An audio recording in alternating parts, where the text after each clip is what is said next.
मंडळी, मी आज तुमच्यासाठी घेऊन आली आहे भोपळ्याची भाजी रेसिपी। तर त्या अगोदर आपल्याला लागणारे भोपळा, त्याची वरची साल आणि मागची साल आपल्याला काढून घ्यायची आहे आणि त्याला आपल्याला बारीक बारीक दाखवल्याप्रमाणे आपल्याला याला चिरून घ्यायचे आहे।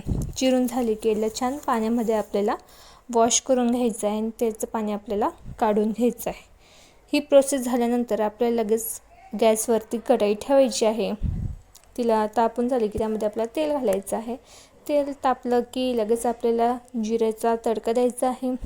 जिरे फ्राय झाले की लगेच लसूण घालायचं आहे। लसूण लाल होईपर्यंत याला आपल्याला छान परतवून घ्यायचं आहे।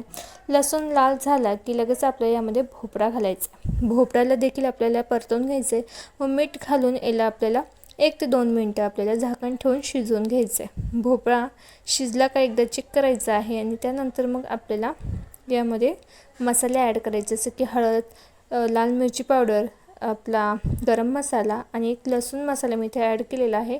आणि याला छान फ्राय झालं की यामध्ये आपल्याला शेंगदाण्याचा भुकटा यामध्ये घालायचा आहे आणि परत याला आपल्याला परतून घ्यायचं। मग कोथिंबीर घालून बघा मंडळी, आपली इथे भाजी